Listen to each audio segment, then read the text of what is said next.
I am Kat Harris. I'm one of the ladies who Lego, and for Brick Fair 2018 in Virginia, I've made Diagon Alley. Obviously, it's the 20th anniversary of the first book coming out. Harry Potter's birthday is on July 31st, so with Brick Fair beginning on August 1st for the exhibitors, it was perfect timing. And then obviously we've also had the Lego release of all the new Harry Potter and Fantastic Beasts set, so pretty much timing was perfect. I started working on this in the fall. I definitely wanted to make it feel like Diagon Alley in terms of, the path that kind of winds through a regular Muggle city. So I tried to keep with a very, grid-like standard modular, quote, Muggle world as the backdrop, and then create a lot of whimsy and movement and bustle feeling throughout the street. So it'll probably be easier to do it maybe on this, okay, since this is our little display area. So basically, as you go through, it can kind of just slide to weave in and out of Muggle traffic. That's a very useful feature for a bus to have. Yeah, I think so, especially when Muggles can't see you. I think probably for insurance purposes, it's much better. So what I had to do is create a specialty hinge for this so that it was able to open in the way that would still allow it to have a completely flush back. So you have to pull it out, and then it'll open. So you're able to have that opening, the dollhouse style that you want, but also it's compatible with standard Lego modulars. And all sorts of fantastic details. You want to point out some of your favorites in there? So I think, one of the biggest elements is I wanted this to feel like a traditional English pub. And, when I think that, I think about, archways and the rounded booths with kind of the old, worn, dark colors. So I really tried to integrate that with the booths. And then I just did a table and a bar, obviously going with the first movie and first book. First storyline, this is how he enters the magical world. He sees Quirrell in here. He sees some other people who are excited to finally meet Harry Potter. And, it's true. He's back. He's around. And then I was very fortunate to get a couple of the new Harry Potter CMF figs so that I was able to incorporate that pink umbrella. So it's really important that you have the opening brick wall because that's how you kind of get past into the Diagon Alley area. So I really needed to incorporate that in some way. Again, it took a couple of tries to get both a smooth movement, but also something that was nice and hidden and fairly flush when, it wasn't in use, just because you wanted that effect, especially watching, kids look at everything and then suddenly you put their fig in there and then open it, and it just had a lot more impact. Yeah. So that was one of the larger hurdles. It's at the end of the day, it's a very simple mechanism. It's just a gear and then like the 1x4. I'm not a Technic person, so I don't know what it is. But, it's essentially a 1x4 plate, but with little gear things on it. That's close enough. Where's Kevin? I need him for my translator. He's my translator in terms of the Technic mumbo jumbo.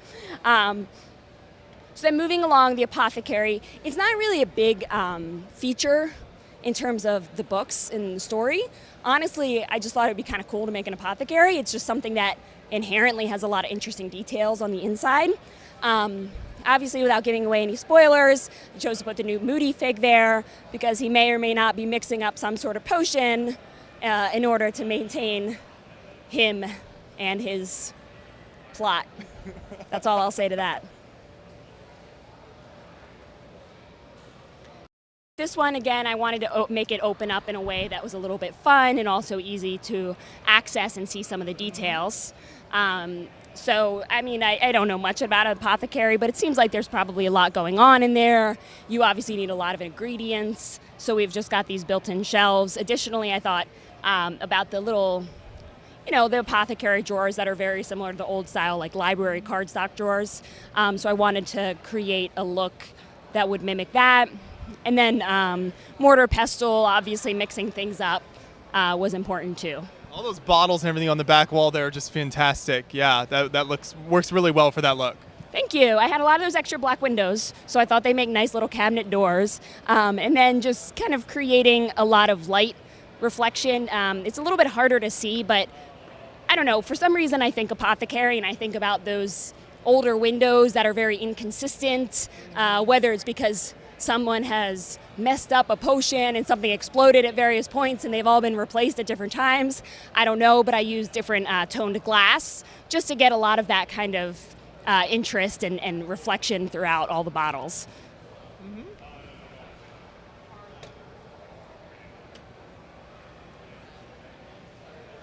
So then I noticed the kind of brighter, pinker pieces that you had underneath there. Is that kind of, do you have each of those individually marked so you know where each building goes? That was the plan, and it stopped about right there.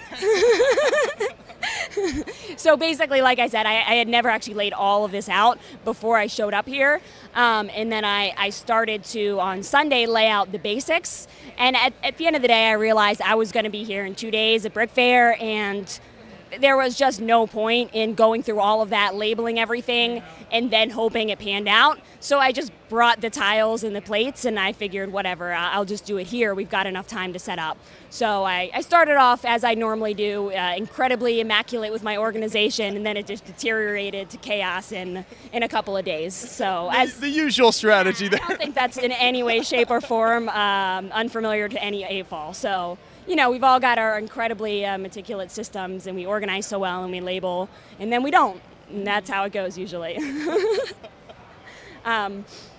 So yeah, moving along, Owl Emporium, obviously, you know, Hedwig being beloved, you know, we had to do something really fun with the owls. The exterior of this was just a lot of, you know, again, like anything, trial and error in terms of getting the shape.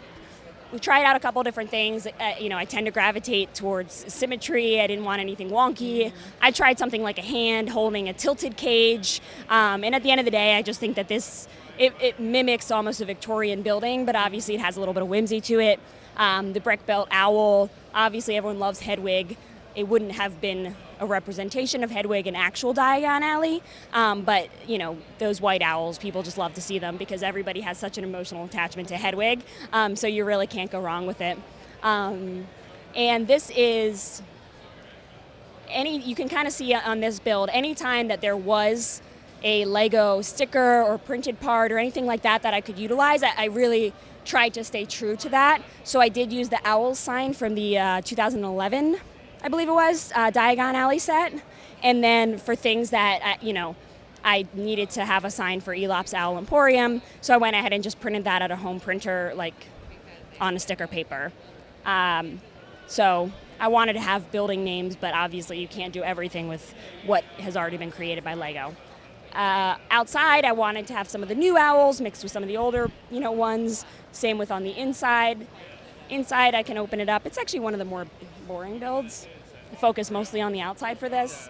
It's just more owls. So, oops. Basically, I did some little owl pellets in there, just to kind of, that's what people would need. And then I have a nice little, coping with ornithophobia, is that what it is? Fear of birds. Just, you know, those little kind of funny elements in there where you're just thinking, I don't know, how would it work out if, you know, a wizard had this paranoia or fear of birds and suddenly they couldn't use the owl post? Like, how would they communicate with people and things like that? So I just thought that was a funny little way to incorporate it. Also, because I'm an AFOL and we love to kind of make our lives more difficult, a week before the show, I decided to expand the building because it was originally much skinnier. So not all of the original interior made it back in. Okay. Yeah. Moving right along, obviously it's important to have quality Quidditch supplies.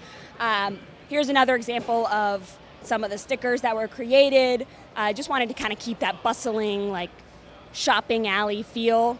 So I thought it was essential to have a lot of those signs. I wanted some outdoor stalls and vendors, as it was described in the book. And in the first book, Harry is walking by. You have all of these kids who are so excited for the Nimbus 2000.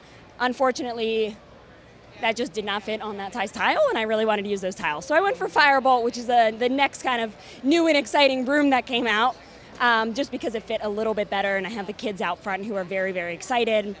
I did go through a lot of different options with how I wanted this snitch to feel. I wanted it to stick out enough but not feel so imposing, obviously next to the Owl Emporium, which has a very, very, you know, large kind of imposing cage. I wanted something that felt very light because, you know, you think about the snitch, it's fast, it's hard to find. I didn't want it to be a huge part of it. Also, I made this before the new sets were released and they had a little snitch accessory already, so I had to do a brick belt.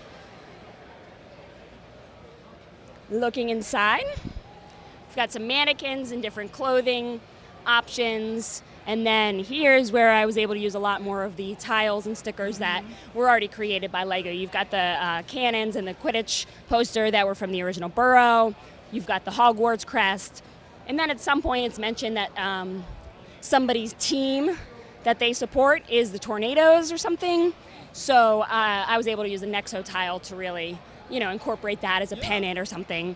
Additionally, wanted to have a little shadow box with a snitch. So for that, I use the microphone accessory. Yeah, that works really well for that. Thank you. So this one's nice and compact, but you've got all the essentials in there. All right. So now as you move along, you've got all your fun stuff. Now it's time for books. So you've got Flourish and Blots. This is a bookstore where you can get a lot of your books for your Hogwarts school list. They have specifics that you need. I went with more of a basic interior. As I develop this, if I develop this, maybe I'll do the Gilderoy Lockhart kind of book signing scene. Not really sure, but I went with just a little bit more of a basic shopping experience on the inside for how the bookstore normally looks on a day-to-day basis. Just basic figs, shopping around, and then I did again try to incorporate a little bit of the storyline with the box of Invisible Book of Invisibility up in the attic. And the books may or may not be in there. You don't really know. I love that chandelier. The way you've kind of stacked the trans clear pieces is really nice. So I think that's very common. I'm pretty sure that I can take credit for that because I think it's been done in a couple sets as well with the 1x2 plates, including I think the Friends Hotel was one of them. I feel like another one too. So I think that's more common than either way. It probably wasn't my idea. It fits well with this build though. Thank you. Yeah, it feels very regal and it's nice because it's got those nice tall windows in the front and you can see it and take advantage. Yeah, excellent. And then I know we've been focusing a lot on the kind of interiors of these, but I mean the exteriors are wonderful as well. I love the different colors you've used here. They all have kind of a unique color palette, and so they stand out from one another very nicely. Thank you. Yeah, I mean, I think like most people, I tend to gravitate towards the same kind of colors that I just personally like. I tend to like a lot of the dark greens. Obviously, like everybody, I love the teal, but you can't really build in it because there's not enough. And I love the dark blues. And, I'm not going to lie, a lot of my choices are based on the availability, not only within my own collection, but you'll see a lot of things that have been on the pick-a-brick wall. At the end of the day, I build with what I have and what I have access to, and I think that can kind of help me with keeping my momentum going. If I have almost too many possibilities, it's lovely, but I don't want to be waiting on Bricklink orders or waiting on a new set to come out because it's a specific piece I want. Right. When I'm in the zone and I'm feeling it, I kind of want to just keep going. So I work with what I have, and I had a lot of tan. So it worked well. So we keep moving down the line here. What do we have?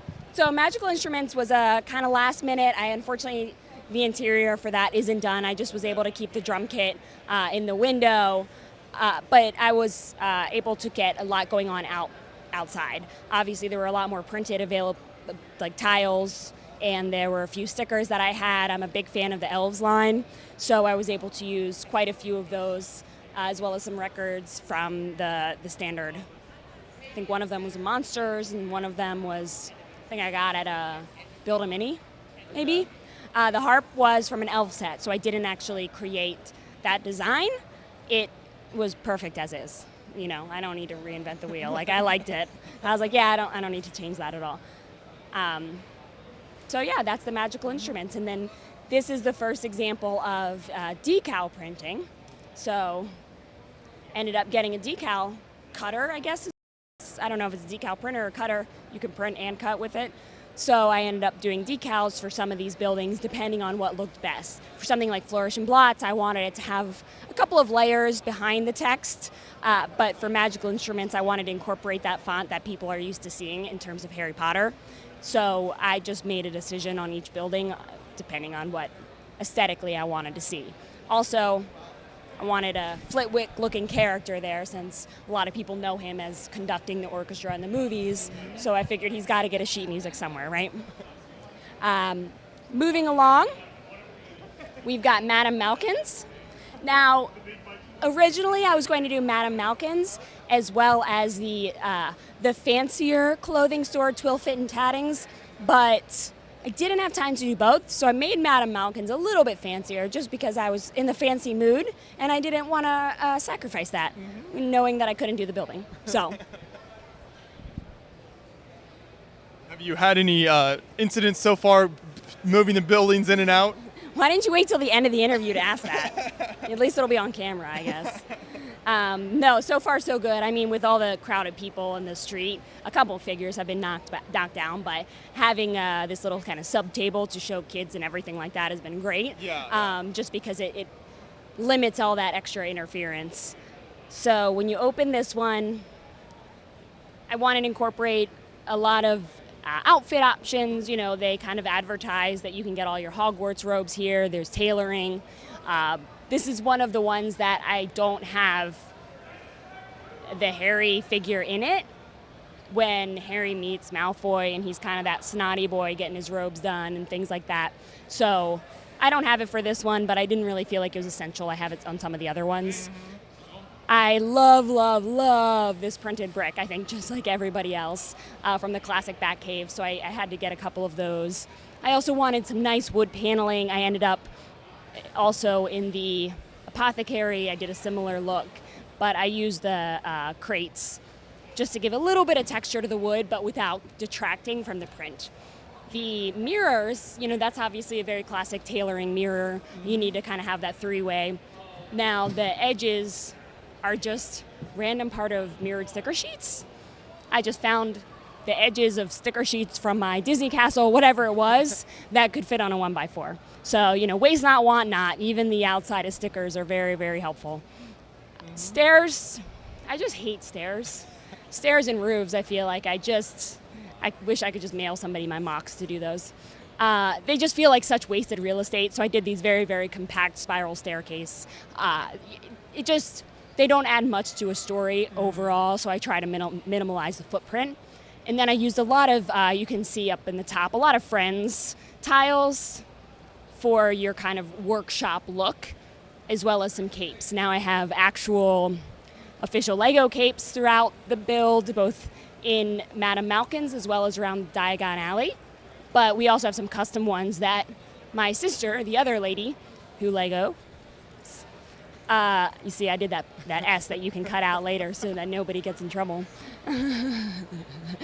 She was able to make these custom capes. You know, she's a little bit more handy than I am. She sews, so she had a lot of fabric on hand. So I just didn't really have enough capes in general, and we needed to do a couple more. So she was able to create those. Yeah, that's a very helpful skill to have when making this type of build. Certainly is. It was going to get very expensive if we couldn't get extra capes. Yeah. So then, moving along, we have Gringotts. Obviously, it's one of the most iconic buildings, so it had to be white, but you couldn't have it completely white, even though it's described as white. I did a little bit of gold, sand green. Let's be real, everybody loves sand green. It's just a great color. And again, those tiles were on the pick-a-brick wall at one point, so I was able to grab them. The biggest question that I got was, but where's the dragon on top? So in my fine, I'll appease the audience, I put up a classic dragon so people would stop asking me about the dragon. You're a bank, you've been around for 500 years, and one time a dragon pops out of your roof and suddenly that's all you're known for. So you got to give the people what they want. Yeah, apparently you're Dragon Bank now. You can't get away from it. So that was kind of my solution was, hey, people will love it. They'll know it's a dragon, but a lot of your Lego fans will look at it and say, oh yeah, that's the classic dragon. I love it. So I'll grab this one. It's a little bit heavy.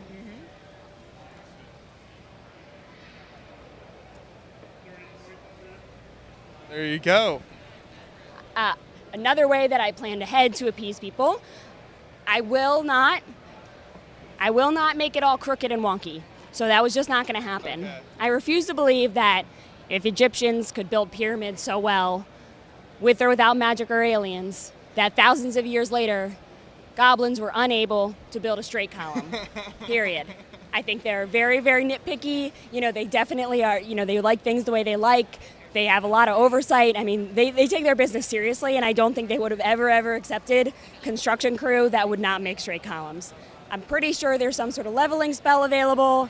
I just don't agree with the wonky look. So this is when my own interpretation of the material definitely trumped anything that, Universal did or anything like that. So I couldn't do it. It just hurt my soul too much. But again, to appease everyone, I did give them an option, I guess you could say, of seeing the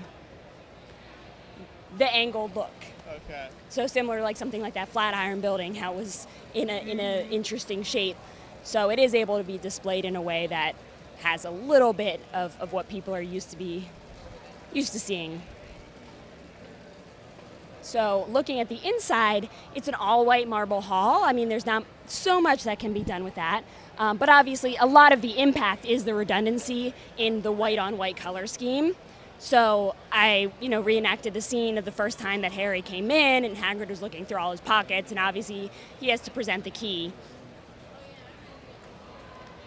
Now, as you go back, the vaults are obviously not a visible part, so I wanted some sort of element that would convey the vaults being hidden and also cavernous. So when you open up these kind of back panels, you get a little bit of that without, again, taking up all that real estate within Diagon Alley itself. And talk about how you were able to achieve the desk design there, because you've got pieces kind of on their side and stuff, and that's really neat. It's one of those things, honestly. It's like sometimes I don't even remember what I did. So it's just a little bit of basic snot building. I mean, these are just plates. And then a little bit of a hinge brick, and then they just have some stands that are able to make them tall as the figures. Yeah, but it works well to partition kind of the different desk areas there. Yeah, and I think that everyone who's been into a bank kind of knows that they always have those faux privacy barriers between each of the tellers that nobody really abides by. But I wanted that bank feel somewhere in it. And again, with it being this gigantic marble hall, there wasn't much you could do other than that. And so I also thought that the brown would break up some of the white. Yeah, really nice. Thank you. And I was able to incorporate the new lantern somewhere in the build, too. Got to get all those cool new pieces in there. Yeah, well, yeah, exactly. I got to get some extra wands in there, some of the new legs and everything. I'm going to switch with you so I can lean over.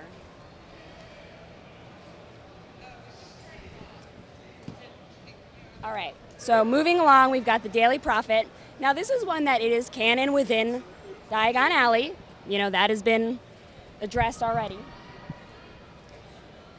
Obviously, Rita Skeeter making trouble out front, watching, gossiping, etc. In the movies and in the books, it's not really referenced a lot about the Daily Prophet. I like to attribute that to, hey, he's a kid shopping for school. What does he care where newspapers are made? But, if you look it up at Pottermore and things like that, and as they're discussing the propaganda and later on in the series, there is a reference to the fact that the Daily Prophet is based in Diagon Alley. This is another decal that we've made. Try to keep a lot of that very imposing, traditional, newspaper building feel, a little bit of Georgian architecture, and this is one that I almost made more for adults in terms of the looks, because when you open it, it has a lot of elements where it looks better when it's open. You kind of create a more imposing version of the building. So I wanted to make sure that not only did it look nice when it was closed, but when it was open, similar to how the original Diagon Alley set, Gringotts was able to be opened, and it was a bigger building. The roof panels would flip up. I wanted to incorporate as many of those details, those movement pieces that you would see in a traditional Lego set. I like the skylights there as well, with those rounded kind of panels there. Yeah, this is the great thing about Lego. You work with what you have, and sometimes it's nice to be able to get something random. I actually made a parts order from Lego, and they sent me these accidentally. So not only did I call them back, they said keep the part, we'll send you the new one, as Lego customer service. They're always on point. They're amazing. So I had these pieces, and I figured let's try to use them somehow. And I think every AFOL, every builder in some way experience where they suddenly have a piece and they don't really know what to do with it, and hey, let's try to find a reason. So this is how I use that. And then we have the Big Ben facade for the clock. So inside, now this is not normally here, but I kept pulling it out throughout the day.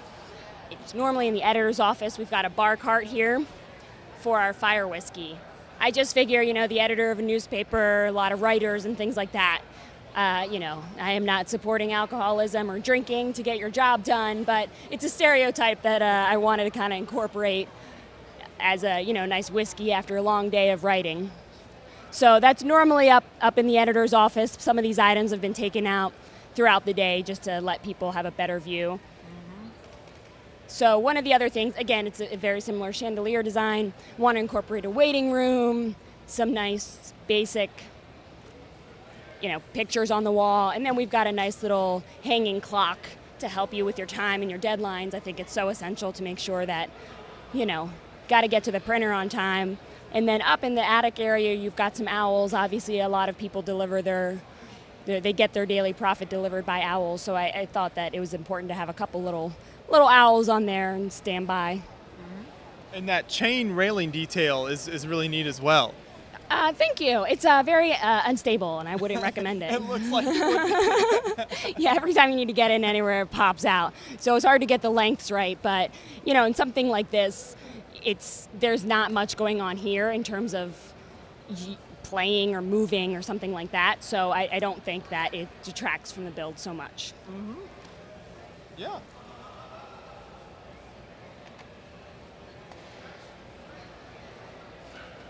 All right. Now we've got Ollivanders.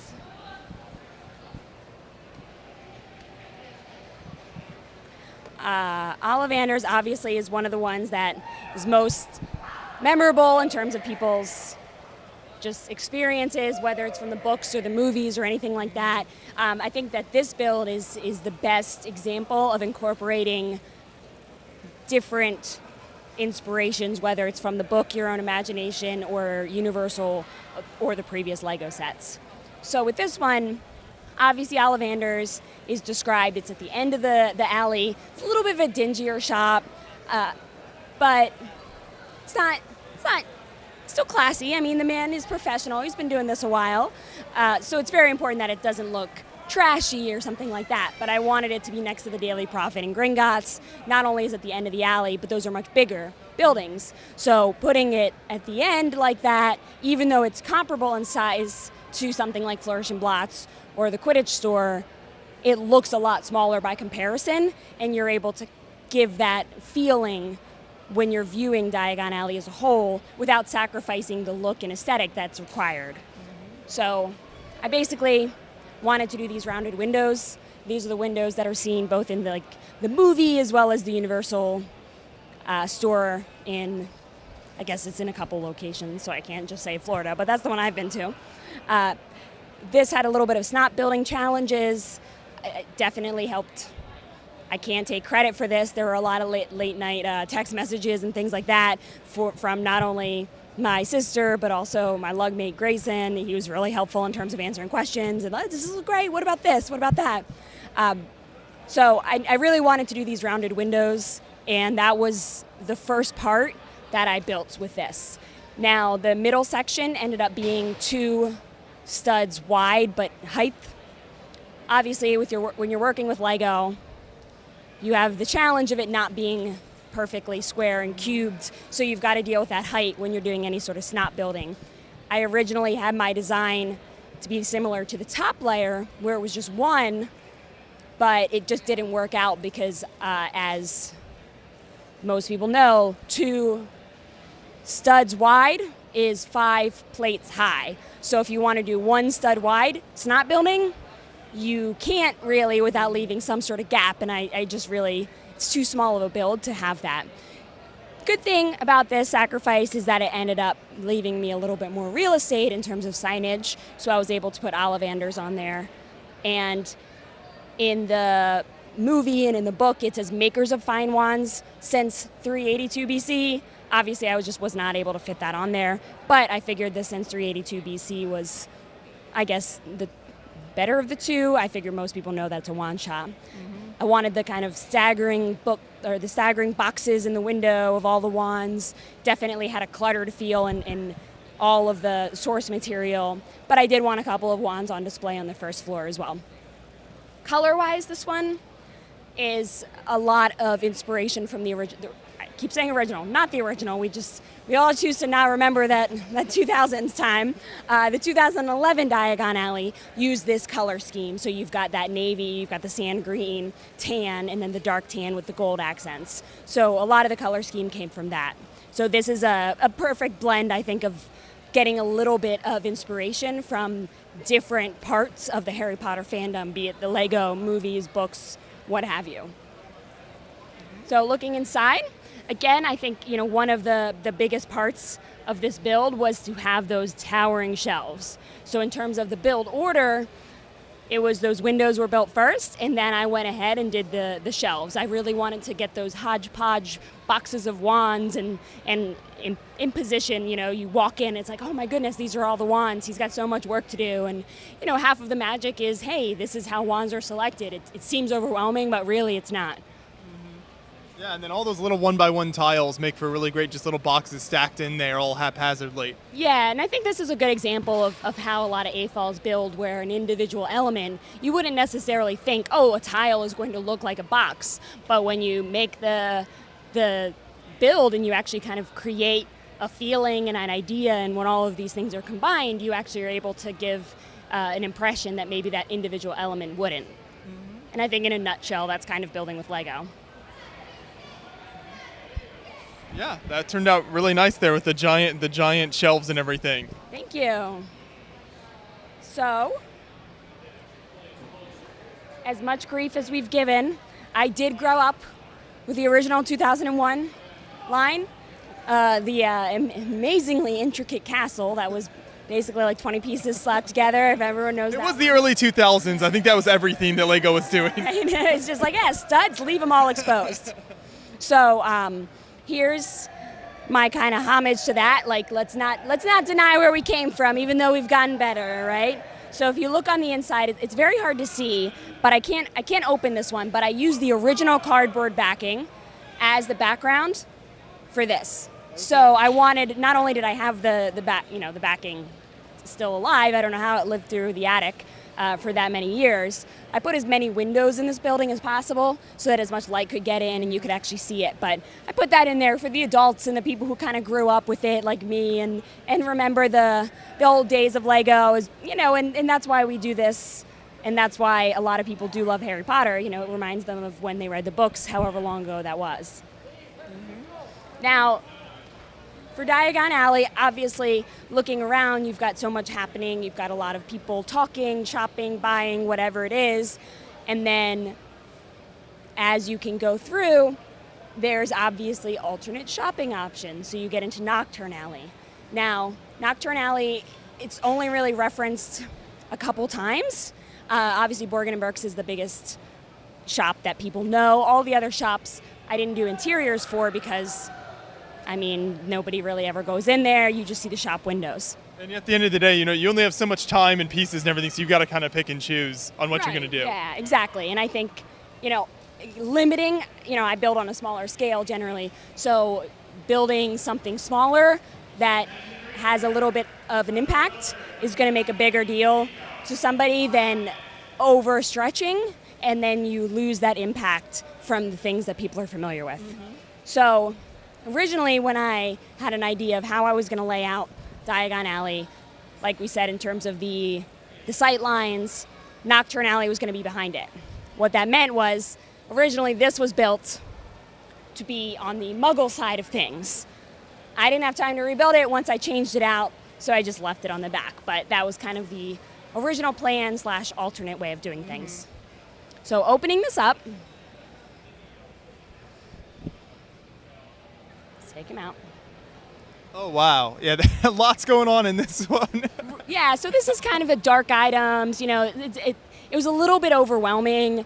So when Harry ends up here, he uses the Flue network, which is a series of connections between fireplaces, and he gets soot in his mouth, and he coughs, and then he says Diagon Alley, but he doesn't say it right, so he ends up getting out at the wrong fireplace. I really wanted to keep as many of these elements, as just like with the moving brick wall, as possible, where you get a lot of the storytelling, and you get that kind of magic. I mean, Lego is really known for incorporating play elements and surprise features, and I definitely wanted to do that. So on this back door, Harry is able to come in through the Flue network, and that's how he ends up.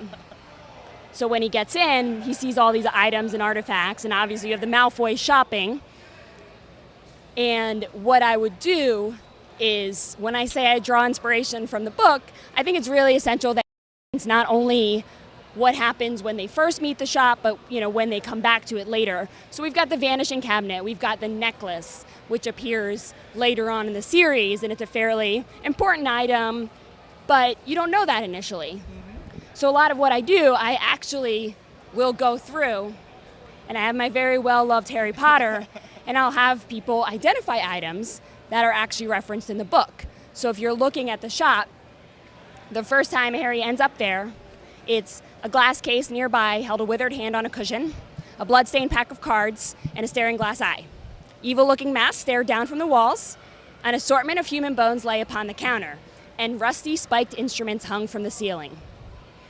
So I wanted to really incorporate that. I mean, it was a paragraph that literally just listed all of these items. So, right. And it's great because when you are displaying it and when you're able to see both kids and adults, you can just read that to them and they can try to find it, and it really immerses them back in that world that they love. And that's why people are fans. It brings them happiness, and they really want to make sure that it's true whenever possible. And I think, is that an Islanders mask on the back wall there? Yeah. I love that. So, and that's been another great thing to see how different AFOLs and kids recognize certain other parts of Lego in it. And, everybody has themes they like, and I just initially chose a bunch of random items, but I wanted to keep things like you'll see the old wizard scroll from some of the older series that I grew up with in terms of wizards. Additionally, you've got the back office room. And then up at the top, I have a lug mate, and one of her biggest display draws is that she always has bad guys doing sweet things. And I think everyone's got a little bit of a soft side, and you never really know. And I think if the Harry Potter storyline has taught us anything, it's that don't judge a book by its cover. Somebody can be a bad guy, but you don't know what's going on. So he's got his teddy bear and his little friends posters on the wall, and just because he deals in dark artifacts, that doesn't necessarily mean that he doesn't have a soft side as well. So those are cute little elements that people always seem to gravitate towards because they're surprise, and I think that it's nice and impactful. It makes people smile, right, and then think. So it's a nice contrast with the darker hues of the rest of the build. Right, exactly. So that was just a random throw in there for both my lug mate as well as something that I think a lot of people like. Mm-hmm. Yeah, excellent. Very nice. Yeah. So I think that's pretty much it. I mean, the ice cream shop, I haven't finished the interior of, but I think, what else is there? I think that's pretty much it. I tried to keep a lot of people bustling around. There's also, it says Nocturne Alley on the other side of this, which, I mean, if I move the Daily Prophet, you probably can see it a little bit better. Additionally, I wanted kids to be able to get sorted, so we have a nice little sorting hat here. If somebody wants to, you can just come up and spin it if you're not really sure what your house is. Now, I should have put it away earlier in the day because I had one point where a whole family came up and they said what house they were in, and it sorted perfectly, and I should have just retired it at that, honestly. It reached peak levels there. Yeah. It's a little out of juice. It's been a long day, so it might not get it right. But yeah, I mean, you just let kids and people just come up and spin it. Mm-hmm. And I am actually in Slytherin, so that's done. So, yeah. Awesome. And that's it. That's Diagon Alley, hopefully to be expanded upon, but we'll see. Yeah, well, what you have here is just amazing. I mean, the outside of the buildings are great, but then yeah, once you open those up inside and you show all the different little parts you're able to include from the books and everything, is just incredible. So I love that you were able to bring this all out. What was it like setting this up when you actually got here? How long did that process take? It didn't, I don't know. I think like most people, I tend to set up in spurts. Okay. As you put things out, you see somebody across the way setting something up and you're like, ooh, I like that. And then you get distracted and then you see somebody, your friend who you haven't seen since last year, or somebody that you saw at another convention. So it's really hard to kind of calculate that. I think that it took longer only because there was a lot of interest in it. So as I was setting it up, I was opening it and showing people, and there was just a lot of excitement. I mean, this is why I do this. I love talking about Lego and Harry Potter. So I would just get excited when somebody was like, oh, it's Diagon Alley. And it is Diagon Alley. Let's talk about it. So that ended up being kind of a hiccup, just my excitement and other people's excitement. We spent a lot of time talking about it. So doors were opening, and I decided that I wanted to put this decal down. So the previous night I had an idea about writing on the tape in front of it. And then in the morning I was like, yeah, let's go ahead and put the decal down on the ground. So because I wanted to take the stanchions away, it is a smaller build. There's a lot of details you have to kind of get in there and see. I didn't want that stanchion to prevent people from experiencing it. As a result, I wanted to let people get closer, and I thought it would be fun to have a little bit on the ground so that while they could get closer, they were a little bit more aware of their body. Mm-hmm. So there was something visually to say like, they knew they were getting close. I can get close, but can I? There's a lot of white lines. I mean, humans are, we're very instinctual. You see a line and you stop at it, and then you invite them in. So you've got these little banners that have the verbiage that is actually on Gringotts. So the enter a stranger, but take heed of what awaits the sin of greed. For those who take but do not earn must pay most dearly in their turn. So if you seek beneath our floors a treasure that was never yours, thief, you have been warned, beware of finding more than treasure here or there. So basically I'm saying here, come on by, don't touch though. So I've got that, and a lot of people were able to appreciate it having read the books, especially with all the spoiler alert. That's why they were asking about the dragon on Gringotts. That's one of those things that was around to prevent any theft. And handwritten in the front, I have you can come closer, but I let them know that there is a particular charm on all the items, and that's the charm that is used in one of the vaults, so that if you touch an item you don't own, it burns you. Again, in parentheses, I said, for you muggles, this means do not touch. Unfortunately, it is also a charm that multiplies things. So I did get quite a few smart wizards out there who are like, well, if I touch your Lego, it'll multiply, so are you sure you don't want me to? And that's how I was able to kind of identify some of the true fans out there. The people who knew what they were talking about. Yeah. Right, you're a wizard. You can come closer. It's fine. Yeah. Well, thanks for taking us through all those details. That's just incredible. And I know you've been interacting with the public all day, so I really appreciate you sticking out with us and taking the time to show all of this here, because this is really amazing. So thank you so much. Yeah, no problem. Thank you guys as always. Always good to see you. Stephen Gidiere, and we've done this layout of Harry Potter with my family, the Gidieres, my parents, and my kids, and my sister. So is this whole layout just your family then? Yes, that's right. We did it all together. That's very impressive. So there's lots we'll go through here, but yeah, we can start down at this end and you can just take us through each scene. Sure. Well, this is London. This is Privet Drive, where Harry Potter, of course, lived with his family. And there's the owl out front with all the letters from Hogwarts.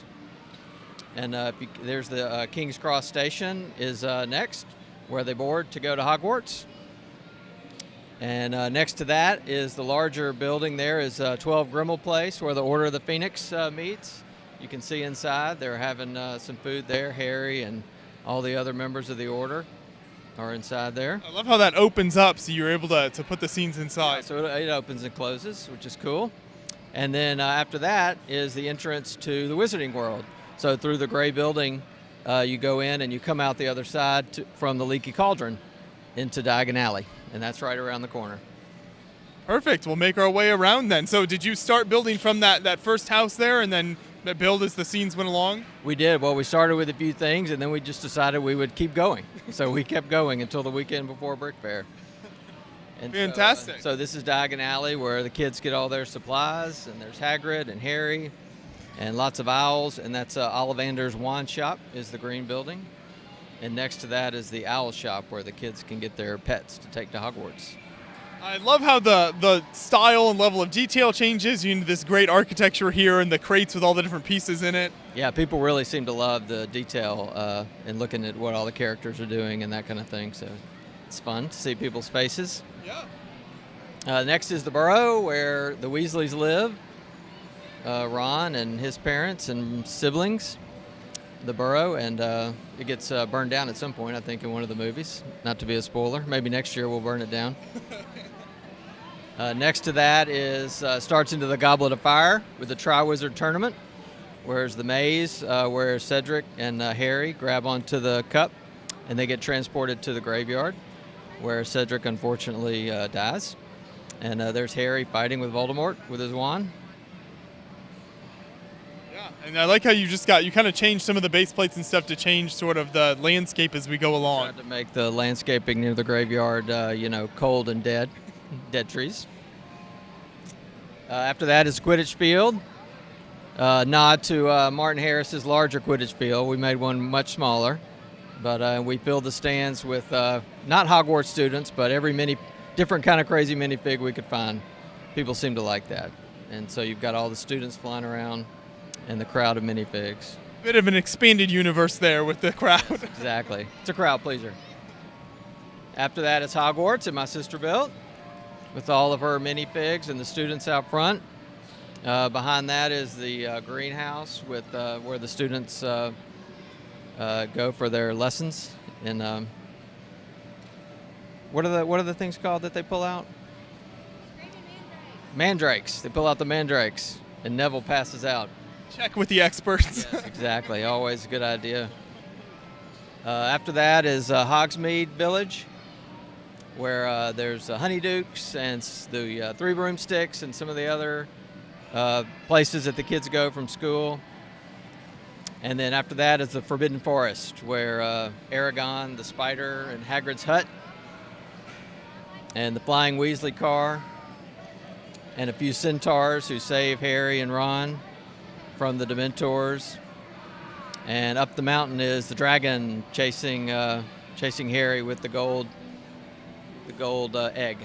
This mountain is one of my favorite parts of the layout here, because not only you create a tunnel for your train to go through, but then also you've got the big mountain top and all the little trees there. Right, yeah, I like the mosaic with the sky. Yeah. And my daughter Louise made all the little trees.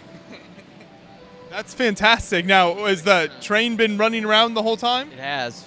It has. Needs a new battery, okay. But it definitely runs around. We can start it here in a minute.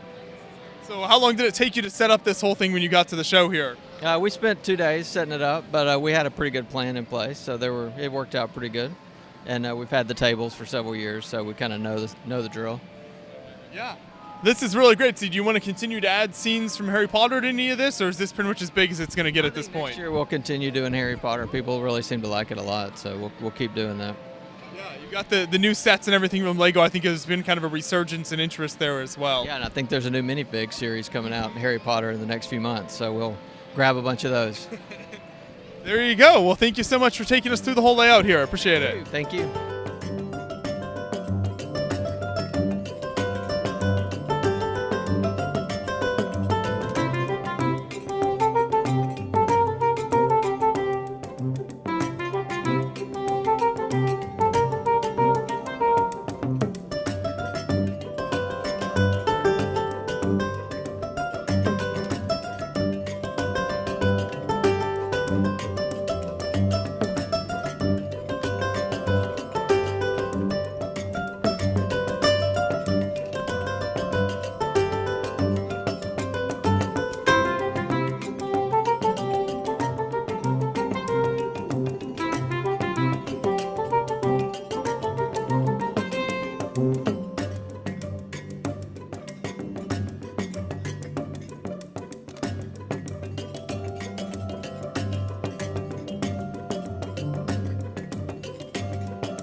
Hi, my name's Jeff Lawson. I'm with OKI LUG.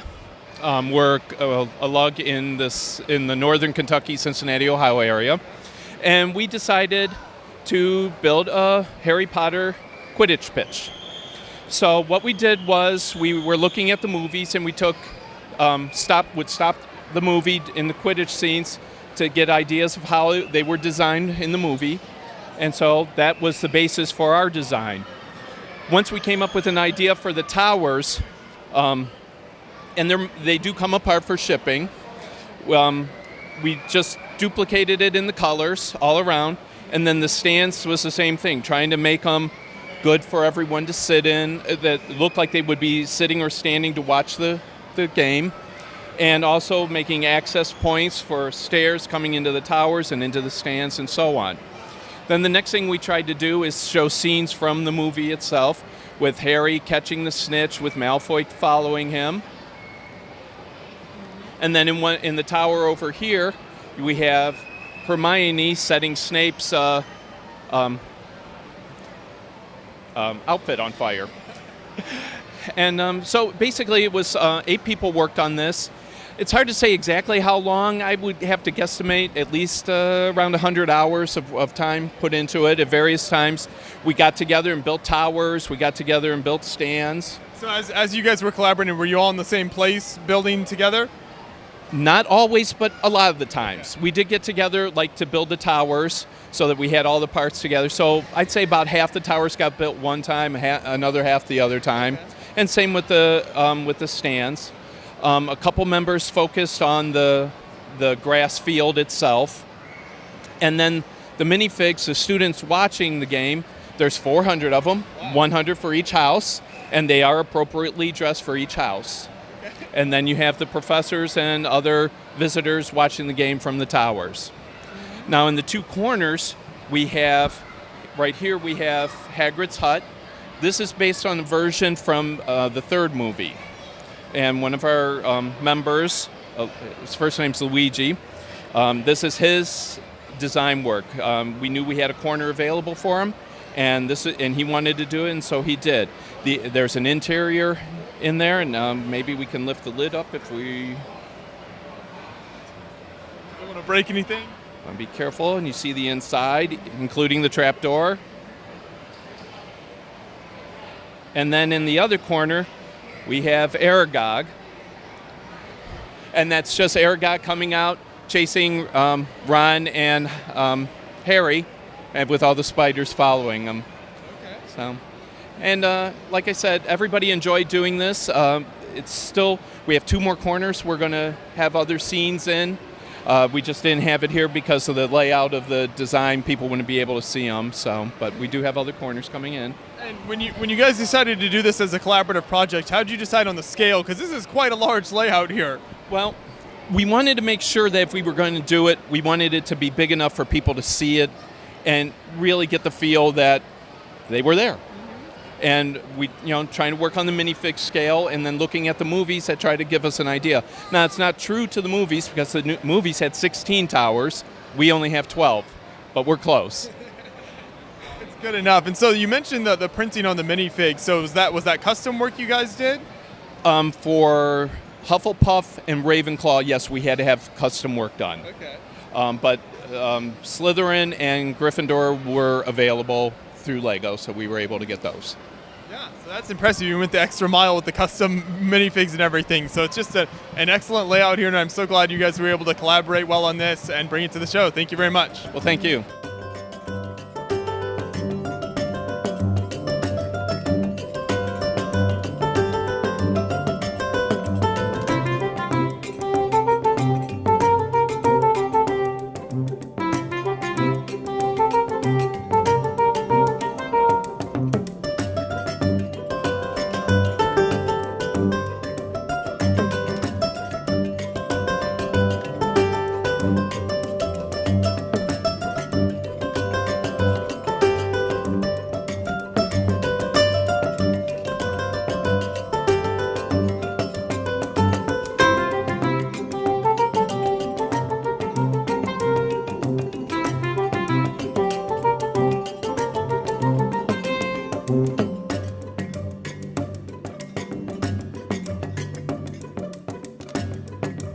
My name is Karoly.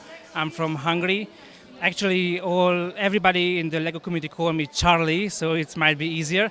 I'm 27, and this is one of my first layout made entirely from Lego pieces. It was made in 2017 and first featured in Brick Live London.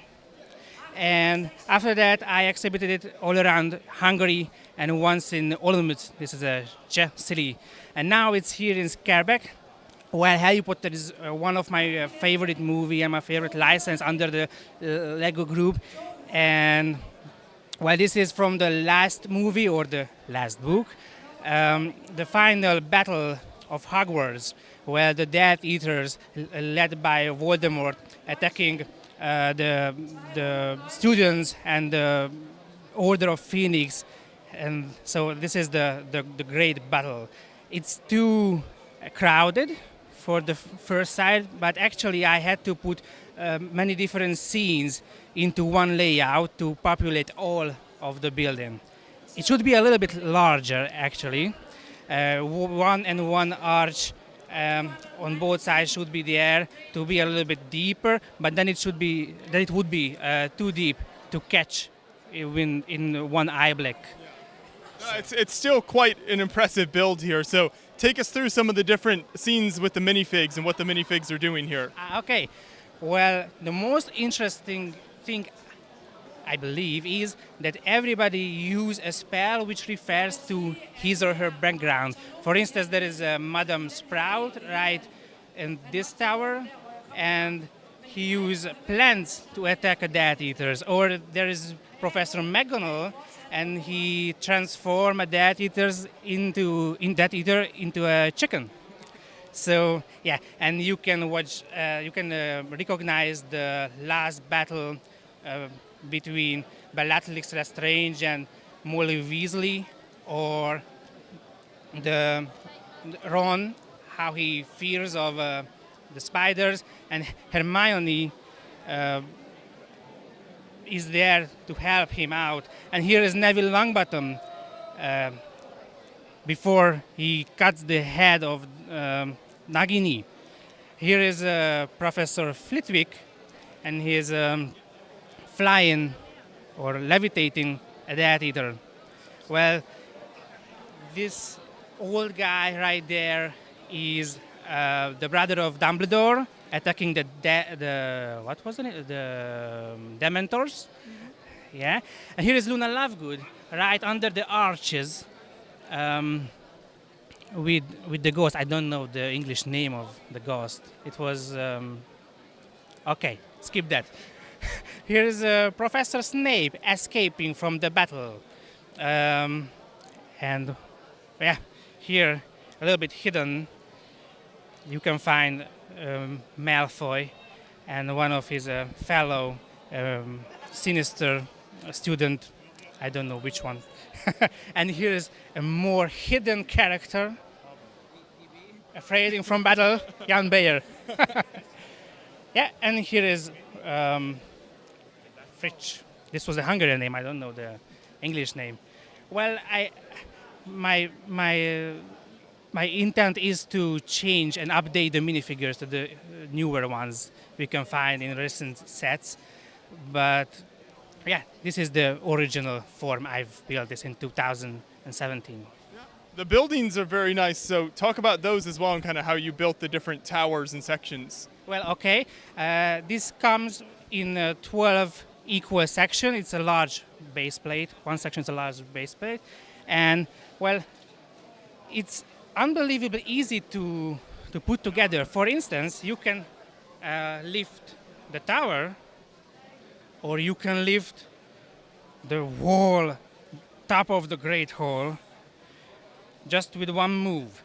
Or there is a nice angle of roofs, but if you look at closely, it just, well, tiled plates put it here in a well-chosen angle. And, well, my favorite part of the building techniques was, well, the fat in the large man right there, and this roof, because if you see that there are the studs up front, and then it's a plate tiled and in angle, and Sideways building. yeah, but it fits perfectly also here, and it was accidentally right after midnight I built. It was full accidental. Yeah. Well, that's some fantastic building techniques. You captured it very nicely, so thank you so much for taking us through the build. Well, thank you. Hi, my name is Mel, and for Brickworld Chicago this year, one of the things that I brought was my Harry Potter series for Half-Blood Prince. So this project actually started last year by a builder named Marcel. He started with the first book in the series, and he had in mind this idea of building one vignette every day for 30 days on that one movie. It's a pretty daunting task to build at that speed and also at that quantity. And so at the end of his amazing series, he actually was going to just stop. And luckily, a series of other builders stepped up and wanted to continue what Marcel had started. So Marcus took on the second book, and then we have Kevin who did third, Thorsten who did fourth, and Johannes who did the fifth. And you can see all of that on our Flickr page, the whole series of Harry Potter's Magical Journey. And I took on the challenge of book 6, Half-Blood Prince. And then afterwards, Jared completed the whole series with book 7. And my idea for this series was I wanted to incorporate all the fun details I've thought about putting into a mock into this tiny vignettes. It's very it's fun to think of new floor techniques, new ways of building furniture, how to place a setting and recreate something you've seen in a movie or what you've imagined in a book. And so to build at this size, which is about 12 by 12, is a lot of fun, and you can pack up a lot of details. I love Harry Potter and I love the universe, and I really wanted to be sure to represent it in a way where the fan base would appreciate, small, hidden Mickeys, small references to the series. And I'm really happy with the way that the whole series came out, and the ability for me to be able to challenge myself and do 30 creations and present them to to the audience in 30 days. And so in the month of December of 2016, I posted one vignette a day in December, and people got to follow along in this amazing journey and see, I think in total we have about 180 vignettes to represent the whole series of Harry Potter. And it's a really cool thing to be a part of with a group of builders of that caliber. So some of my favorites that I did for this series was, of course, the Wizards Weasley shop. It was one of my most challenging ones because Lego actually doesn't release a lot of orange parts in a lot of different quantities or types, and so I was trying to think of how to do windows for such a tight shop, and was really having a hard time because the Lego windows that the Lego company has released are too wide. So I'm playing around with parts, and I thought, what if I put 2 minifigure vests into each other and create windows that way? And it was such a ridiculous idea. I said, there's no way this is going to work. I also didn't have enough to even try out the idea. So I had a friend of mine from Norway. She just shipped me about 100 of them just to see whether or not it would work. And I had to post this maybe 5 or 6 days later. So of course the pressure is on to get it done. And you really take that risk as a builder as well when you think of a cool idea. If you want to try to see if it follows through, you really have to, source parts, try different techniques. And I was really lucky that this ended up, working in the way that it does. It balances perfectly, and it doesn't have very much attachments, but I think at least this is the best way I was able to represent a shop that is held together by magic, essentially. And that's the challenge with the whole series, that we're representing a genre or a franchise that bases a lot of its, amazing representation on magic. And when you're building out of Lego, you can't suspend things in the air. And so if you see the series online, you'll notice that we actually did use Photoshop in order to incorporate that magic. We wanted to be sure that we gave the best representation of the series as we possibly could. And so we had some floating things initially on transparent stands, but we edited them away in order to keep the builds very clean. There really is no other way of doing that in order to maintain the flow of a story. it cuts the audience from being able to focus on the actual representation of what it is if there's a lot of stands and busyness in the way holding things up. And so everybody in the series tried to incorporate Photoshop as much as they could in order to be able to represent that magic. Yeah, very neat. One thing I noticed here with this build in particular is all the gold pieces. If you can point out some of those and kind of the different gold pieces that you were able to use there for parts of that build. Yeah, another color that LEGO hasn't released very often is gold, and this is the Ministry of Magic. If you see it in the movies, it's very embellished.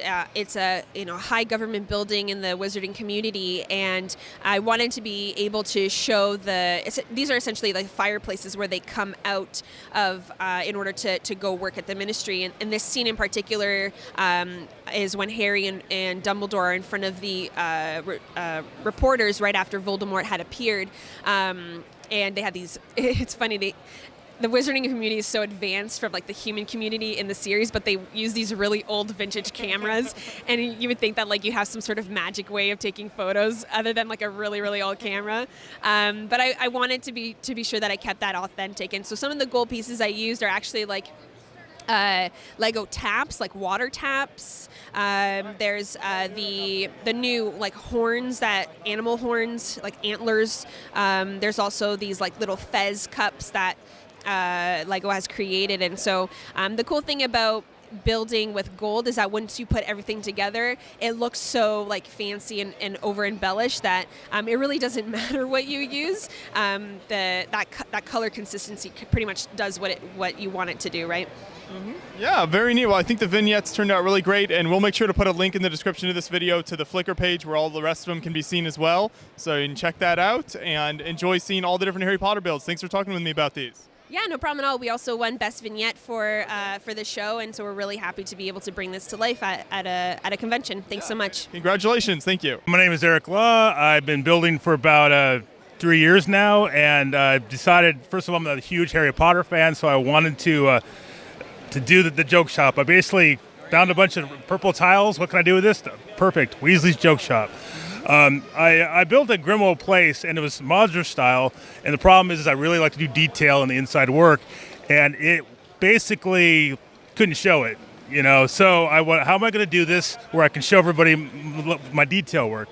And so with your guys' video, Kat Harris had done the Diagon Alley, and from that idea I decided I'll do it doll style. So this is the build right here, and we'll take the roof off, and it does open up dollhouse style. Before we jump inside, we should talk about briefly the outside here. So I know you've got, the color combination is great here. I think it works so well. But then also talk about kind of the character and the windows and the way you were able to achieve that with the Lego bricks. Well, that was trial and error, rebuilt 3 times. It kept on looking bad. I really wish Lego had made an orange window.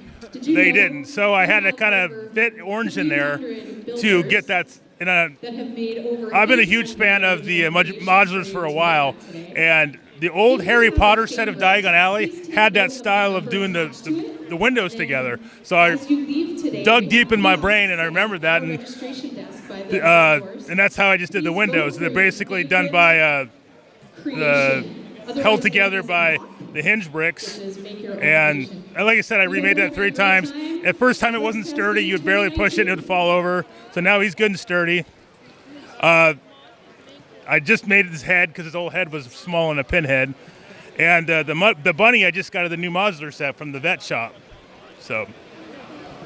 Well, it turned out, yeah, let's open it then, yeah, because it turned out great. So, like I said, I like details and I like insides. So I delved deep to the books and the movies, and I've actually went to the Weasley's joke shop in Orlando, and I've seen it in the London.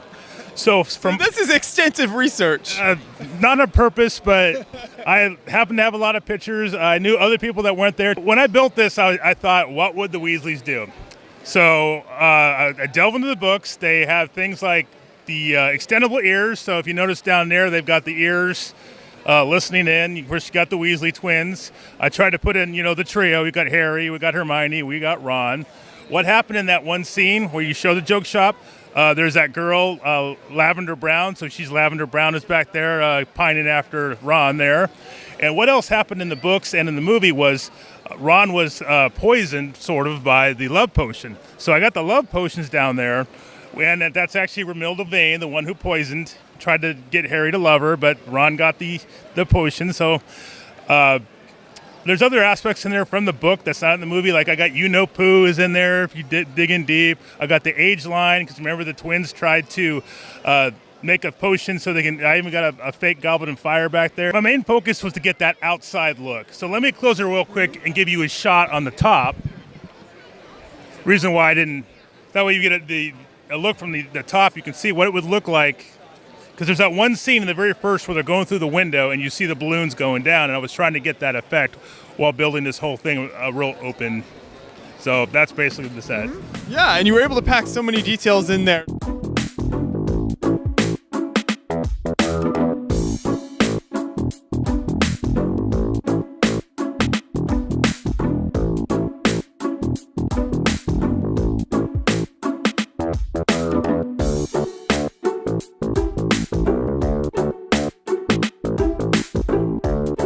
My name is Louis Bernal. I'm also known as Filipino Spaceman on Instagram. And what we have here is my custom Lego Harry Potter Hogwarts School of Witchcraft and Wizardry. In terms of the details, it spans it's 3 base plates wide and 2 base plates deep. And those are the larger 4-8 stud base plates. In terms of the construction, the base here is solid. It's mostly Duplo and 2x4 bricks. I made the lock. A lot of people ask what the inspiration was. The design was inspired by the movies, the books, and also some of the custom builds I've seen online, because I wanted to make something that was a little bit more unique, a little bit more different. In terms of sourcing the bricks, because I've been getting that question a lot also, most of the tan pieces and the gray pieces, those are actually taken from the retail sets. I probably bought 6 to 8 of the Great Hall and 6 of the Whomping Willow sets. I broke those down, and the challenge with that is that you're limited with only those kind of pieces. So there weren't, with those sets, you don't get as many bricks as you want. It's mostly plates. But the nice thing was that you get a lot of unique pieces with that as well. And since these were newer sets, there were some new unique pieces. So I thought that was kind of cool, because you could kind of use it to your advantage, because you can use those new pieces for greebling. So when you started on this whole layout, what building or area did you start with? What I started first was the with the bridge, because I kind of needed to know, because I knew how wide the actual base was. But once I figured out the bridge, then I could start determining how large the platform was and the lock. Something that was helpful too is just bouncing ideas off of other people in the community. Like I talked to Kat from Ladies Who Lego. And then she gave me some ideas about texturing and design work, which I thought was really great. So from there, once I had the bridge figured out, the next step was to map the lock and the cliff, and just try to figure out how wide some of these structures were going to be. And also wanted to create more natural angles, because one thing I've noticed with some larger sized mocks is that when everything's parallel or perpendicular or at 90-degree angles, it looks a little bit too mechanical. So I kind of wanted to have stuff that was, slightly skewed, slightly distorted a little, just because it looks a little bit more natural. So anytime I could take advantage of, moving a building aside and, creating an angle like this, it just adds a little bit more to the effect. And the way your eye works, it's almost like a pattern. You flow from one thing to the next. And especially with large Lego mocks, is that I found that the more claustrophobic you make something and the more layers you give things, it creates a greater sense of depth to it. So. And the greebling and sort of detailing on the buildings is fantastic. So what are some of the kind of nice pieces you were able to incorporate in there?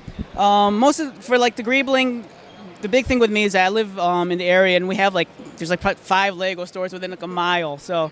Especially the picker brick walls, those are great, because anytime they had tan pieces, I would just grab any tan piece. And one thing I found was they had a lot of the snow cones, and it's one of those things where it's I don't know what I'm going to do with them, but I'm just going to grab a bunch of them. And I'm kind of new to serious Lego building, and I've found that technique is very important. And I've also learned that the cooler something looks, the chances are the more expensive it costs, because you're building snot-wise and everything. So I was like, okay, I have a lot of clips, I have a lot of ice cream cones. How could I, use those to create some sort of textures? And you put the clips anywhere, and it create the attention of detail. It might look like a chip, it might look like a ridge. So, and sometimes I've also saw that the subtraction of bricks, like on the roof, it kind of like shows wear, because you get a rougher texture. So. Exactly. All that adds nice details that really, make the build pop out at you. So it's a really fantastic layout here. I think you captured a lot of great elements in it. So thank you so much. Oh, I appreciate it. Thanks again. Hi, I'm Eric Law, and my build is number 12 Grimmauld Place. It's actually my first Harry Potter build, and it's been redone a couple times. There's every scene in there that I could think from the movie. In the back there's actually extendable ears from the twins. You can't see it right now, but what you're looking at right now is basically it's the Sirius's brother's room, and so I got all the Slytherin stuff in there. It's the part in the book where they locate who Sirius's brother is, as opposed to looking for that Horcrux of the locket. Above that is the Allery of the Blacks. And below, we've got the scene of Harry, Ron, and Hermione with the piano. It's kind of chilling out, kind of in the living room. Too bad I can't show you more, but if you look, we actually have the scene of Black and Harry talking to, looking at the tapestry, the black tapestry. It's in there. There's the kitchen right there with Dobby. And when I get this finished, it'll be where it can all open up. And I can't show you now, but that middle section will remove, so that the 11 and the 13 will go together, and to make so you cannot see 12. Okay. What else do we have outside of just the interiors in the rooms there? Okay, the upper floor, actually, behind this panel here, there's actually a motorcycle shop, because, of course, the flying motorcycle needs to be in the top. Underneath there, it's more of the kitchen and the Christmas tree that you see in that scene. Right here is actually where Sirius's room is, and so it's all decorated in Gryffindor colors. And actually, behind 11 and behind 13 is actually a Muggle apartment. So in there's like in the movie, there's like a couple in the kitchen. So I had that scene in 11, and in 13 there's a guy just watching TV. Up there would be Mrs. Black's house, and behind where Dumbledore is, there's actually a tapestry of Mrs. Black screaming obscenities. And if you could look through there, you can actually see the troll. Here, we'll actually remove Dumbledore out of the way. You can see the troll umbrella stand. So you've got all the different details in there. Is that difficult to incorporate? As you're doing the building, you also have to kind of get all the pieces packed in there? Well, see, here's the thing. This is my first Harry Potter build. I did it like a year and a half ago, and I've learned since then, as you can tell with my joke shop, of how to open it up for the public to see. So right now, like I said, it's a work in progress. I'm trying to make it where everything will open up and the public can see it, because it's dark. It's doesn't film well. People can't necessarily see it. So this is me learning, coming to these shows. I see what other people are doing. I actually learned from how to dollhouse style, and you can see it's a way better shot. Yeah, it opens it up more and everything. So that's really good, though, to see kind of your progress over the years here and what you've learned. Yes, like I said, that's my first build. Then I did this kind of all at once. You guys have seen the joke shop before. Hopefully the magic won't break your camera this time. And now here I've got, basically I did one scene of each movie. So it starts off with the first movie, during, when Neville gets stuck up there during the broom lessons. And the second movie, we got, the Chamber of Secrets.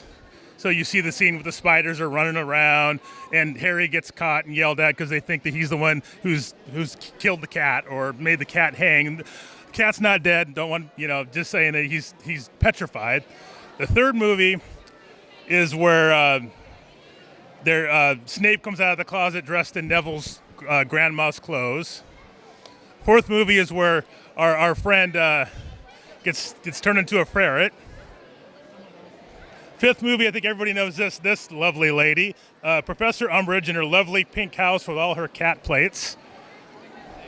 And the next movie we've got Felix Felicis. They're basically competing to get that special potion, the luck potion. So Harry's is coming out perfect, and everyone's potion is getting messed up. The next movie we got our favorite person, Dobby, right before what happens to Dobby, but that's when she's throwing the knife. He's about to disappear. Dobby dies in that scene. Sorry, spoiler. And then the last movie of Harry Potter we got where Harry meets the Dumbledore after he's been killed by Voldemort. Sorry, another spoiler. Voldemort is underneath the bench, and as my son likes to call that, the Voldemort snow cone. And then, of course, I have to have the last two Fantastic Beasts movies. So this is where the Rumpet is about to attack him, and he's being sucked in the briefcase.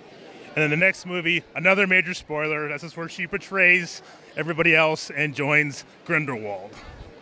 And then I'm a real nerd, so I actually have the play, the Harry Potter play.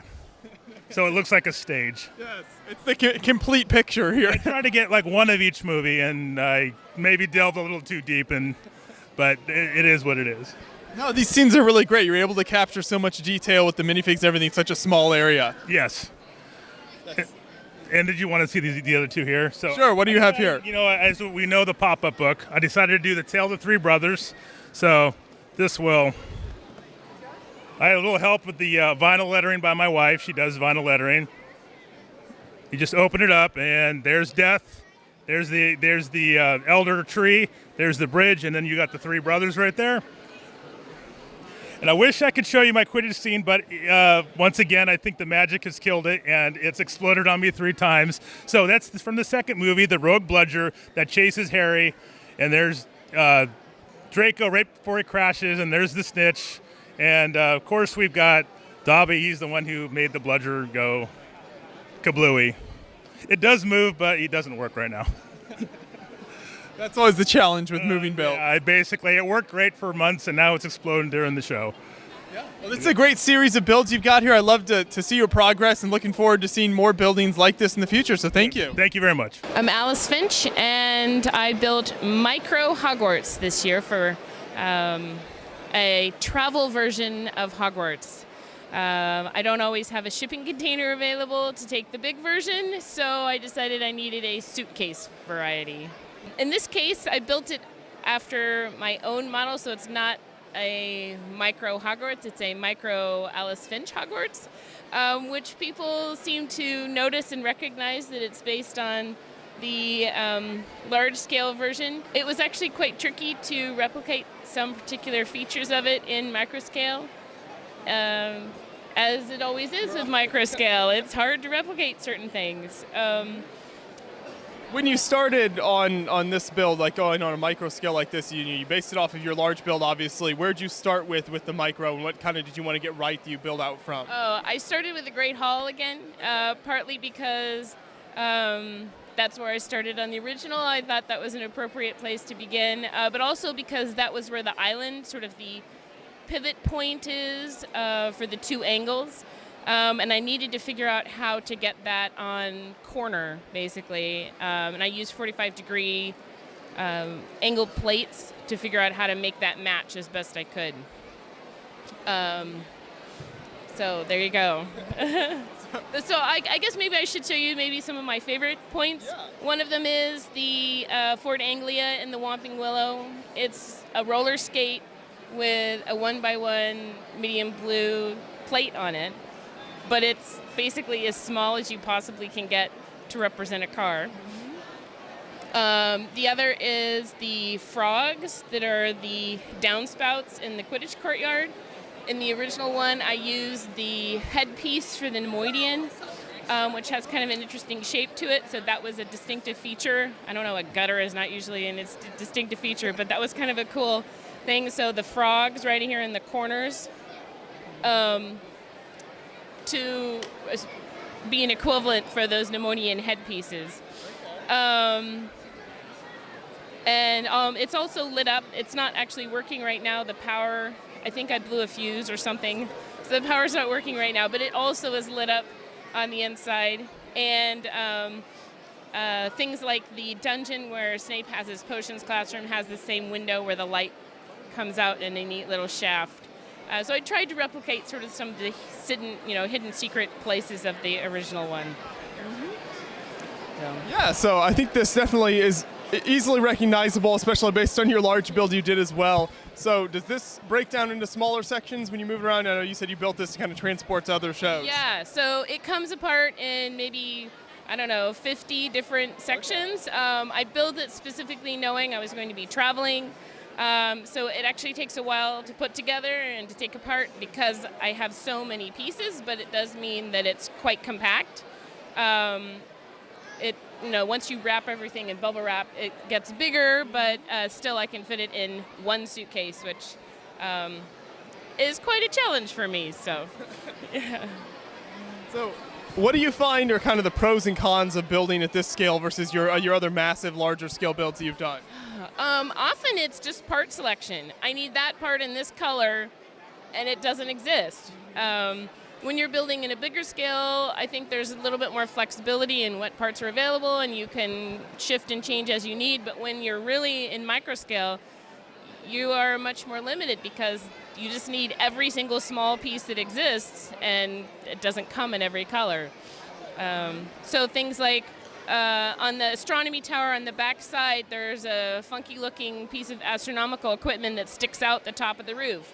Well, I would use that in another color if the robot claw came in a better color, but it simply doesn't because it's the robot claw. So, yeah.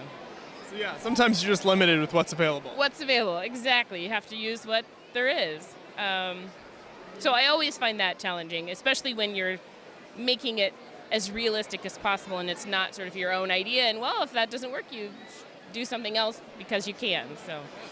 Exactly. And so all of your builds have beautiful architecture, and then we should give a shout out also to the book you're working on here, which is an architecture idea book. So talk about this briefly here. So this book came about because every time I build something, I come up with new ways to do something, and I started collecting, sort of keeping track of the new or different or sometimes a little bit strange ways of building architectural details. And so the book is really a reference for walls, curved walls, towers, windows, doors, columns, roofs, and architectural decorations. So you just flip through it and get ideas of, anything that might be appropriate for the build that you're doing, whether that's an office building in a modern city or a medieval building in a decrepit village. So it's just a lot of ideas to sort of get you thinking about what might work in your particular building. Sure. There you go. And when is that scheduled to come out? In the spring. Okay. Yeah, so we're spring 2018 then. Yeah, we're finalizing it right now, so keep your eye out for it around April. Okay. Awesome. Good to know. We'll keep an eye out for that. And thanks for bringing this cool build here to BrickCon. Appreciate it. Sure. Thank you very much. Martin Harris, and I'm here with our Quidditch scene. We're from Montgomery, Alabama, and this was a project with my son Zane, who's 9. And we started it about 2 months ago. So what inspired you to build such a massive creation? So most of my builds are inspired by what my children are interested in, and Zane this summer started reading Harry Potter. So we had a different scene, a Death Star trench run we were going to bring, and he said he wanted to do a Quidditch scene. So that's what inspired us. So I got on and looked at what had been done in the world, and there hadn't been many Quidditch scenes. A couple had been done quite good, a pretty good one in Australia, but nothing was movie accurate in terms of the towers, the hoops, the designs of the hoops. So that was my inspiration and the direction that we went.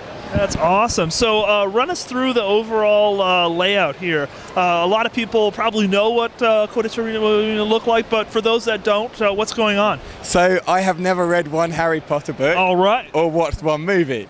So, but I understand from what's happening here is we have the red team flying are the Gryffindor team, and they are flying against the Slytherin houses. And the main aspect of this is at the front where we have the scene where Harry Potter and Malfoy are looking for the snitch, and they are chasing the snitch. And we've got some guys with bats, some beaters about to beat them down. We have some bludgers flying around, and the beater guys are trying to hit the bludgers. That's awesome. Up by the goals, you have some goalkeepers, goaltenders sitting there. And then we added some inaccurate features such as cheerleaders, which I think were necessary. Totally necessary. And then in the stands, we have many little vignettes. All the artistic design here was pretty much done by my child. Anything accuracy with the figures, etc. And so describe the collaboration between you and your son. What do you do? What does he do? So he told me what to do first of all. So I researched it. We started working on the towers, and he actually helped build the towers. But after 3 or 4, he kind of let me complete the tasks. Yep.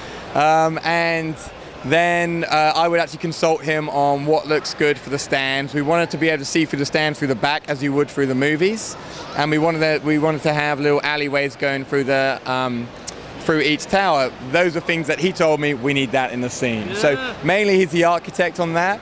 Did a lot of building. Now when it came to setting out the figures and putting them in the right place and doing the match, Offering design direction. Absolutely, but did help here and there with quite a few things. That's awesome. So describe from a parts acquisition standpoint, what was your biggest kind of hurdle to overcome? So it was the bright green plates. Lego make these lovely bright green base plates, but they don't make many colors in the elements of bright green that I can slide in to make the stripes on the field. So finding the right color, it's been done before in lime green, but that wasn't accurate enough for me. So I found what I could and I put them in. That was my biggest challenge, really. That's awesome. And so breaking it up for transit, what does that look like for you? So it's very, very simple. The stands actually come off and wiggle off. Oh wow, look at that. And then the other stands just kind of slide off. So it's all put together with jumper plates. That's amazing. And everything wedges in together like an archway. So it's a really, really simple one, and the base plates just come apart. So this fits in 2.5 relatively small boxes. That is brilliant. So it's like a big layout bang for a small storage box. Yeah, it's like a really, really, really big jigsaw in a small box. That's super awesome. Yeah. Martin, wonderful build. Thank you so much for sharing with us. Brilliant. Cheers. Thank you. Hi, I'm Jared Rosenblitt from Toronto, Canada, and I'm a huge Harry Potter fan, both the books and the movies. Aren't we all to a certain degree? Indeed, aren't we all? So what are we going to take a look at here? Okay, first we're going to start off with the dragon, which is actually the reason why this came together. Because as any self-respecting Lego builder does, I was sitting at my kitchen table on a Saturday night thinking about what my next project was, because, you know, nothing else better to do. Nonetheless, I was looking around and I saw that there's actually not a lot of Harry Potter mocks online or at conventions these days. So I was like, I want to do something Harry Potter. So I was looking around other people's dragons and getting inspiration from that. And I was looking at reference pictures. And then eventually I went on Bricklink and I ordered all the pieces in one go. And the best part about these is the sails too. Those are from the Imperial flagship, and I just thought they looked perfect for the wings. And so then when the parts arrived, I just put the dragon together. I liked it so much, I decided I had to do the bank next. So then I built the Gringotts bank, the sides, and as you can see, there's like, I tried to get as movie accurate as possible. So it's got like the little sloped sides, and on that side, you've got also the window coverings and everything, and you've got the little weather vane at the top. And once I did that, I was like, you know what? It's located in Diagon Alley, so why not build some Diagon Alleys? So I built these nice little houses too, and you know, you can take it out if it doesn't look good with the build, and etc., etc. And from there, it just turned into this whole build, which I was really impressed with too. Super slick. Now, there is is it a Diagon Alley Lego set? This is a Diagon Alley. Oh, is it? No. There is a Diagon Alley Lego set, right? Yeah. Was something like that? Yeah, there is. But so does it serve as some sort of inspiration, or did you look at it at all? I did, but if you ever go back and look at the reference photos from the movies, Lego, of course, is limited in what they can do.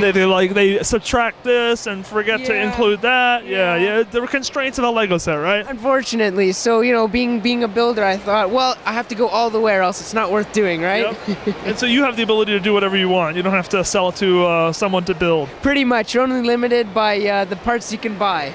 Very cool. Now, this is a very cool building. You have something else in the back there that's also Harry Potter, right? Indeed I do, yes. And this is actually a funny story. So a friend of mine named Marcel from Germany, one night he started putting together little Harry Potter mocks on a 14 by 14 base. And he actually created this challenge called the Harry Potter Vignette Day Challenge, where for each day of the month, for 30 days, you have to build a scene from one of the Harry Potter books. So he started with the Philosopher's Stone, the first Harry Potter book, and it was such a successful project that his friend and my friend Marcus, another really popular Lego builder, started doing the second book, and from there it just snowballed into this like giant project. So right now we're currently on the fourth book with a guy named Thorsten, Mr. Zeno Murphy online, his alias anyway. And the project is basically just building scenes from the book for 30 days. You only get to build one a day, and doing as many different scenes as possible. And the idea and the inspiration was that as kids, we all wanted to see really cool, detailed Harry Potter mocks. So now I want to try and capture that in the same mocks over here. And what we're all trying to do is like to show kids that you don't need giant collections to build lots and lots of stuff. You could build great scenes even on small little bases. So that one over there in particular is part of the upcoming series that I'll be doing, which is the 7th book, and it's based on the tale of Beetle the Bard. It's called The Tale of the Three Brothers. And so if people want to get involved in that, go to this Flickr group? Absolutely, yeah. We've got the QR code here. If people want to go, it's if you want, you could just Google on Flickr, just type in Flickr Harry's Magical Journey, and you can see all the vignettes and even try some yourself. We don't want to exclude other people. Do some for yourself and see where it leads you, Very cool project, Jared, and wonderful builds. Thank you so much for sharing. No problem. Thank you.